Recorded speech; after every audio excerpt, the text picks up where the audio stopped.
So sekarang kita tengok berkaitan dengan konsep lukisan perspektif. Okey. So lukisan perspektif ni sebenarnya adalah satu lukisan 3 dimensi. Okey, tolong ingat dia merupakan satu lukisan 3 dimensi. Seperti lukisan isometri, okey, dan lukisan oblik. Okey. So lukisan perspektif ni sebenarnya adalah satu lukisan 3 dimensi yang kita nak lukis. Okey, berkaitan dengan sesuatu ruang ataupun produk yang menunjukkan gambaran sebenar objek. Okey, lukisan perspektif ni sering digunakan untuk bila? Okey, digunakan untuk menunjukkan gambaran sebenar sesuatu objek ataupun sesuatu suasana ataupun aktiviti dalam ruang. Okey, so selalunya selalunya interior designer selalu gunakan lukisan perspektif ni lah untuk menunjukkan suasana ataupun ruang bagi sesuatu tempat. Okey, lukisan ini digunakan oleh peleka bentuk untuk menggambarkan suatu bentuk bangunan agar mudah difahami dan lebih menarik. Okey. So kita pergi kepada jenis-jenis lukisan perspektif. Okey. Alright. So seperti mana yang saya bagi tahu tadi, lukisan perspektif ni dia ada 3 jenis. Okey. Yang pertama dipanggil sebagai lukisan perspektif satu titik.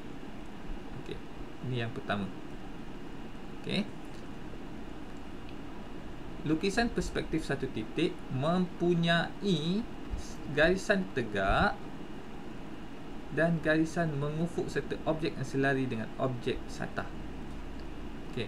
Semua garisan dilukis menuju ke satu titik yang dinamakan sebagai titik lenyap. Okey, nanti kita tentukan kat mana titik lenyap. Okey. Dinamakan sebagai titik lenyap. Okey, bahagian hadapan suatu titik dilukis penuh pada satah dan ini membolehkan suatu garisan dilukis semula dalam saiz dan bentuk yang sama dengan objek seperti dalam foto 7.2 dengan 7.2b.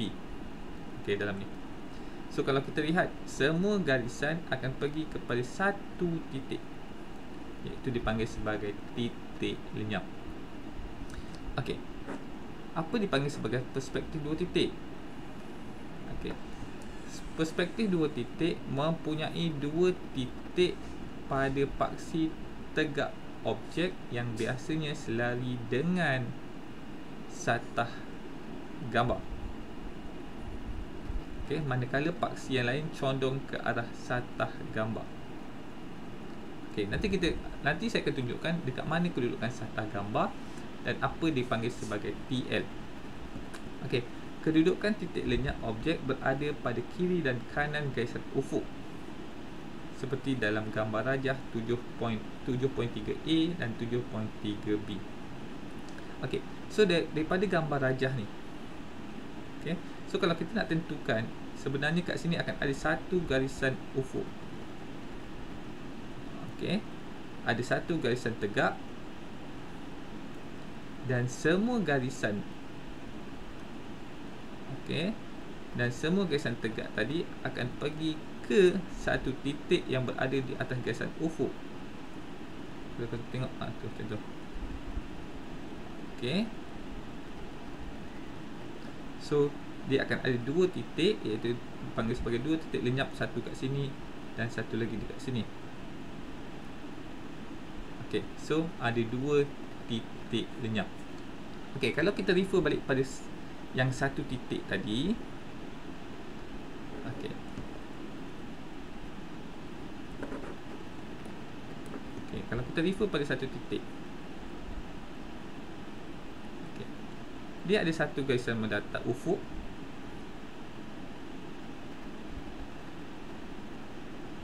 Okey, ada satu garisan tegak.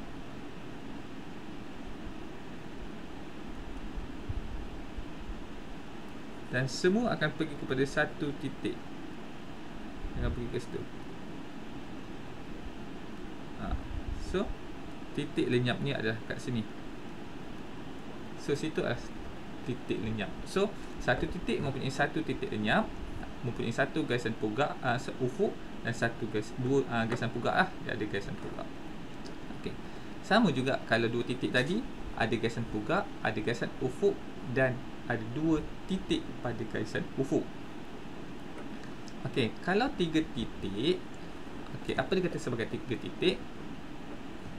Paksi objek tidak selari dengan satah gambar.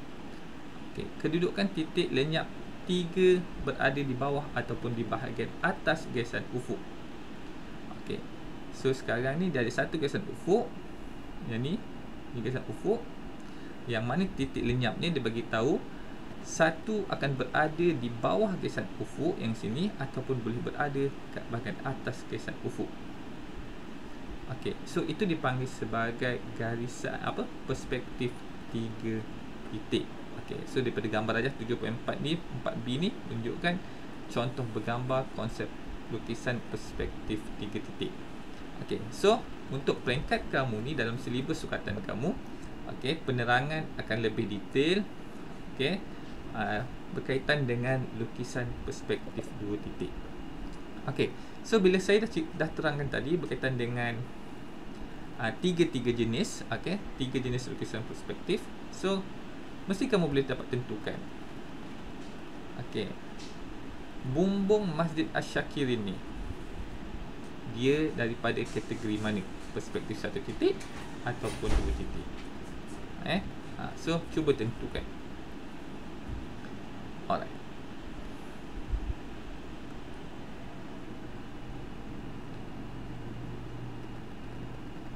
Okey.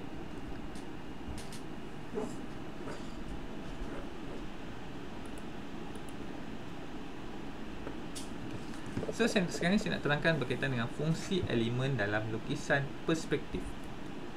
Okey, dalam lukisan perspektif ni selalunya akan diberi pandangan atas, okey, dan pandangan hadapan.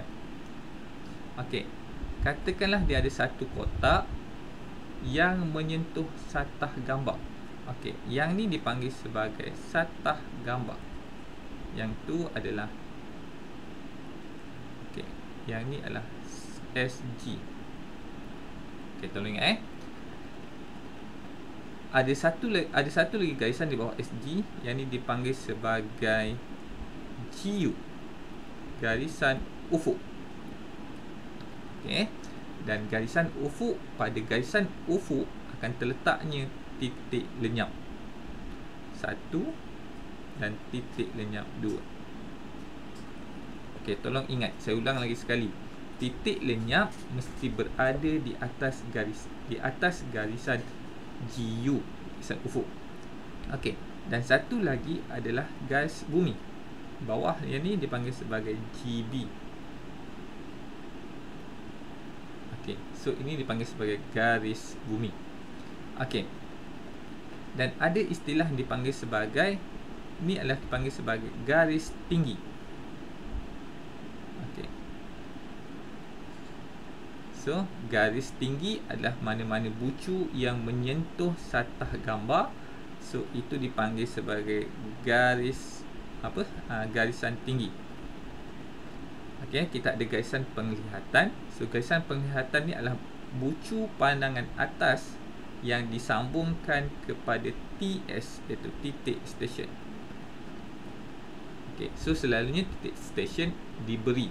Titik stesen adalah tempat kita melihat, okey, untuk bongkar tersebut. So, seolah-olah mata kita berada kat sini lah, kita melihat objek tersebut. Okey, so itu adalah TS. Okey, apa dipanggil sebagai TS? TS ni, titik stesen merupakan kedudukan mata pelukis semasa melukis sesuatu objek. So ni adalah kedudukan mata kita. Itu dipanggil sebagai titik stesen. Garisan penglihatan adalah garisan unjuran daripada titik stesen ke pandangan atas, ke objek. Okey, garisan ni mewakili garisan penglihatan daripada mata pelukis. So kita akan ada satu garisan daripada TL ke pandangan atas, setiap bucu pandangan atas. So itu dipanggil sebagai garisan penglihatan. Satah gambar, Okey, satah gambar adalah satu satah yang terletak di antara objek dan titik stesen. Mana satah gambar? Okey, SG. Okey. Satah gambar iaitu satu satah yang terletak di antara objek dengan titik stesen. Okey. Imej objek yang hendak dilukis dihasilkan di atas permukaan satah gambar. Sekiranya, okey, tolong ingat ni. Okey. Sekiranya objek terletak berada hampir dengan gambar, imej akan kelihatan lebih besar. Okey.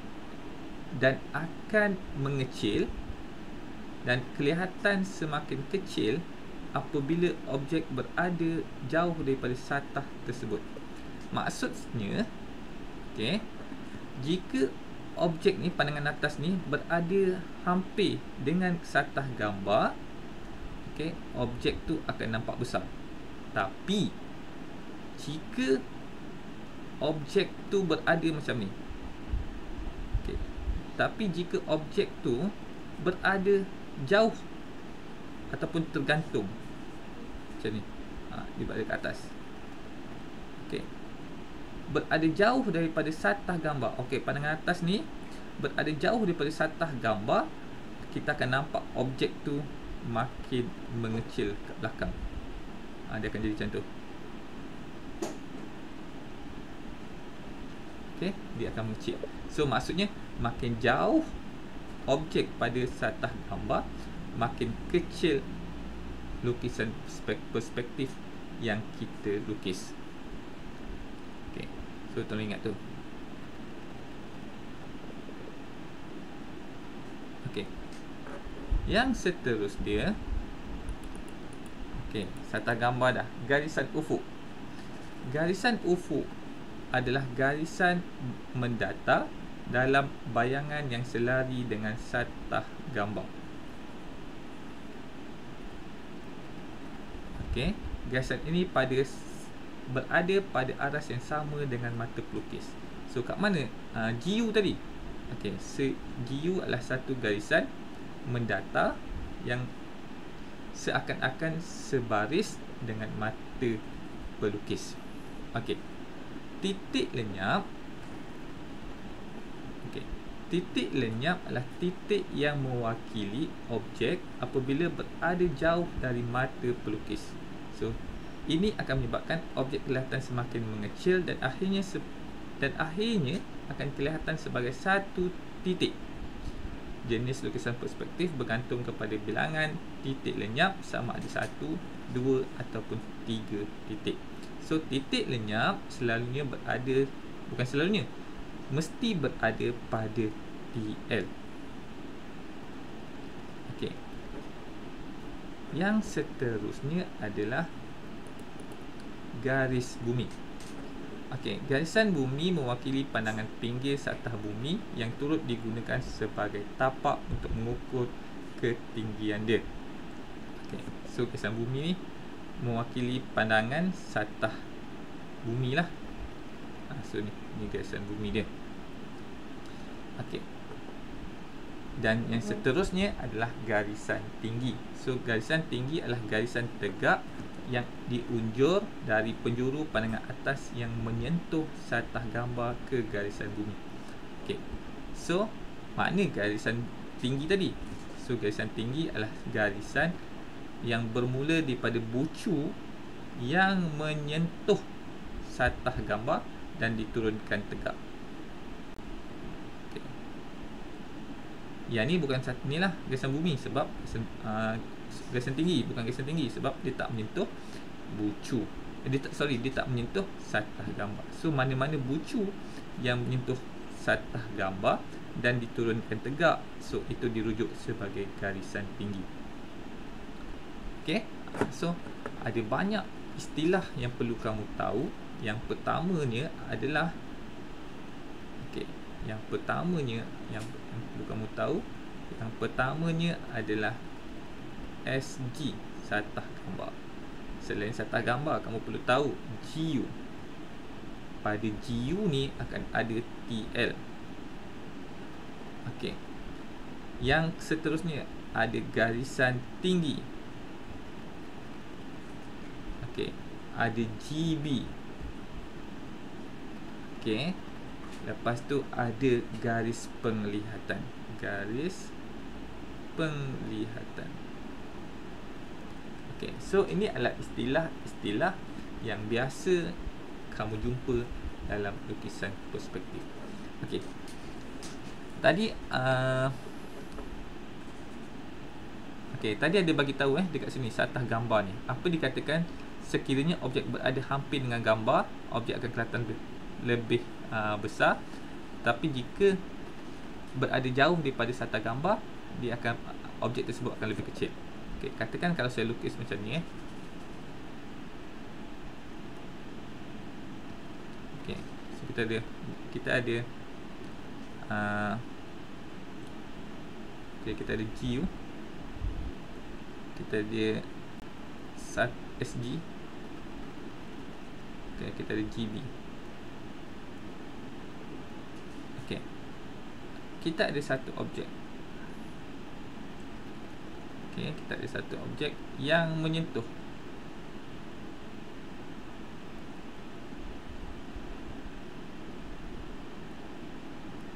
Okey.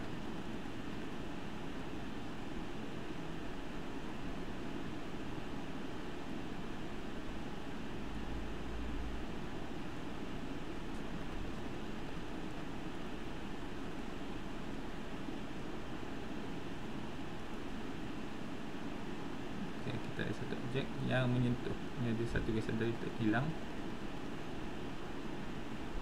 Okey. Objek tu akan nampak membesar macam ni. Okey, so ni adalah objek dia.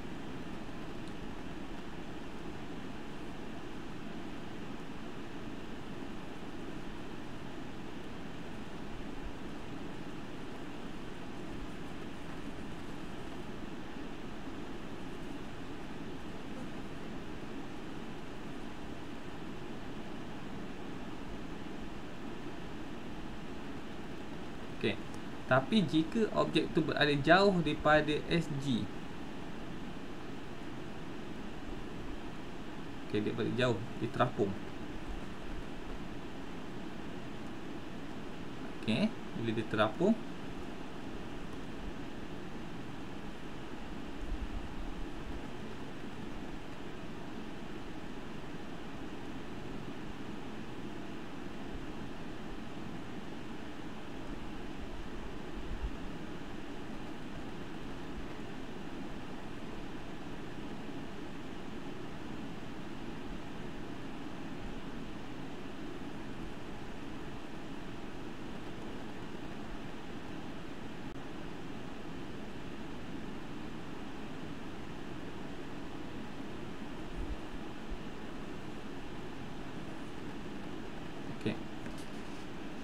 bila dia terapung, tak menyentuh garisan yang ni, SG ni, seatas gambar ni tadi, objek tersebut tidak akan menyentuh GB, garisan bumi, dan dia akan berada lebih kecil ke belakang. Beza dengan ni, jika objek tersebut menyentuh SG, lukisan perspektif dia berada di hadapan, menyentuh GB dan berada lebih besar. So tolong ingat benda tu. Alright. So bagaimana kita nak melukis lukisan perspektif dua titik? Lukisan perspektif dua titik mempunyai dua titik lenyap sebelah kanan dan sebelah kiri. Dia ada dua titik lenyap, sebelah kanan dan sebelah kiri. So macam mana kita nak lukis, nak tentukan? Nanti saya tunjukkan. Serta memfokuskan ke arah bahagian tengah yang menjadi bahagian terdekat atau paling hadapan. Menentukan titik stesen, titik lenyap, garisan tinggi dan kotak lukisan perspektif dua titik. So kita tengok.